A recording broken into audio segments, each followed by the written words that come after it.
Alright guys, welcome back into the channel. The photo mode in GT Sport is surprisingly deep. I did not realize that until I started messing around with all the options that are available for us. And I have already covered this section, the camera section of the photo mode, in my Exploring the Scapes mode video, which was one of the very first Gran Turismo videos that I uploaded to this channel. So I'm gonna skip these and I'm gonna move on to the effects, which is the section that kind of surprised me. Now, before I get started, if you are already familiar with Photoshop or you know how to use it at any level, nothing of what I'm about to explain is gonna be new to you. So if that's the case, the video is not meant for you.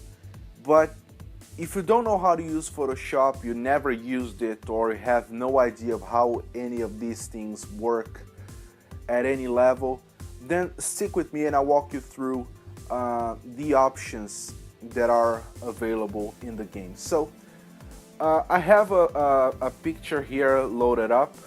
I got from one of my replays that I had saved. And I won't walk you through every single option because some of them is self-explanatory and it's just a matter of you moving the slider either way and you see the results in real time. So temperature is color fogging, exposure, these are settings that anyone who has ever used a camera in the recent years are already familiar with. So I'm gonna skip over to this section, which is the most interesting one, the screen effect section. This is something that I did not realize how flexible it was until I started working with it. I uploaded a video a couple of days ago entitled "Too Quick for Its Own Good." I'm gonna link the video down below, and the thumbnail for that video was completely done in Gran Turismo Sport. There's absolutely no post-processing in Photoshop. The only thing that I did in Photoshop was adding the text on top of the image, but the image itself was entirely done in GT Sport. So I'm gonna show you quickly how I did that, because I figured that this should be useful for other people who have YouTube channels and want to save a little bit of time by doing most of the work in game. But anyways, if you scroll down to screen effect, you have basically three different categories: the screen effect 1 and 2 and car effects. So the first thing that we want to do is go to screen effect 1 and go to mask. Now, if you've never used Photoshop, or you use Photoshop but you don't know what this is all about, basically what mask does is you isolate certain elements of the image in order not to affect them by whatever edits that you apply on top of the image. So a quick way for me to show you exactly how that works is if I select background, the background mask, what it's gonna do is mask out the car, so only the background gets affected. So I'm gonna show you quickly how this works. So we've masked out the car. Now, whichever effect that we choose is only gonna be applied to the background. As you can see, the car is not affected at all. Now, if you were to do this in Photoshop, it would take at least 10 minutes for you to do the masking, because you would have to select the entire car manually and then you would be able to mask out the car. But here it's instant, it's just an option in a menu and then that's done. But anyway, so I'm gonna apply the lo-fi here. Now, degree of application is basically it's basically the same as opacity. So if you decrease this down, you're gonna let me choose a different, more dramatic effect. So let's go with low contrast. So just it's easier for you to visualize what I'm talking about. So if you take the slider all the way to the left, you're gonna remove the effect completely. But as soon as you start increasing the percentage of the slider, there would be some degree of the effect showing on the image. So if you leave it at 100%, you're gonna get the maximum intensity of the effect over the image. So this is basically what opacity does. So let's go back and choose, you know what, I'm gonna go with the cross-processing red.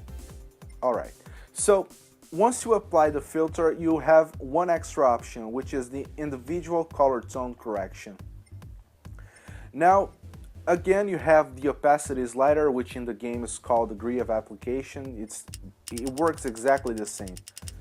Since we haven't made any edits here, this slider has absolutely no effect, at least not right now. So if we increase the saturation, it's pretty much self-explanatory. The colors are gonna get more vibrant, so let's leave it at 200, which is the maximum amount. Then we go to brightness. Again, self-explanatory. Let's leave it at standard. Now, RGB stands for red, green, and blue. So basically, these are the channels, the color channels that you have access to. So if you increase the amount of red, you're gonna add red onto the image. If you increase the amount of green, you're gonna add green into the image, and it becomes a mixture of the colors. So if you increase the blue, you're gonna add blue into the mix. And the same goes for contrast. You can increase the slider all the way to 500 to make it really pop out. And if you go here, you have a certain level of control over which of the channels you want popping out in this contrast. So basically what contrast does is get the highlights, the midtones, and the shadows and make them let me show you what I mean. If you go all the way to 0, there's no contrast. There is basically two hues, the yellow and the white. So it's basically what's the equivalent to black and white in this case. But since there is color, the yellow remained.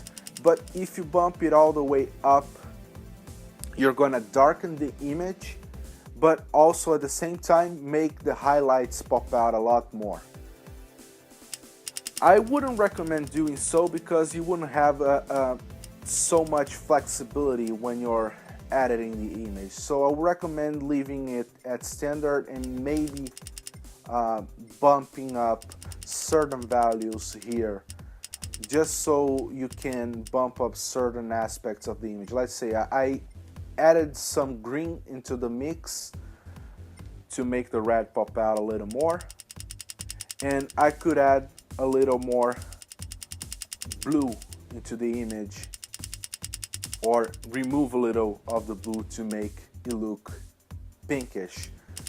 So you get the idea. It's just even though I know how it works, it's still just a matter of experimenting and see what kind of results you get by messing around with the sliders on the contrast.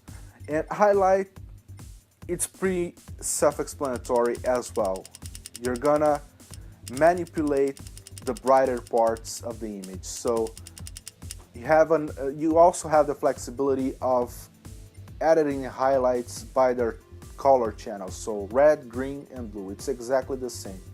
Midpoint correction has to do with the midtones. So if you decrease, you're gonna get a slightly washed out look. If you increase it, you're gonna get rid of the highlights and make the midtones stand out more. And the black correction is similar to the midtones, but it's related to the darks, to the blacks in the image. So if you drop it all the way down to -100, sorry, let me bring this back just so you can see the effect. All right, so if you go to black correction and you decrease it, oh sorry, here it's the opposite. So okay, so if you increase it, you're gonna get rid of the blacks and all your blacks are gonna turn into gray, so the image is gonna look washed out. If you drop all the way down to -100, your blacks are gonna get closer to pure black. So that's pretty much how that works. That's your individual color tone correction feature.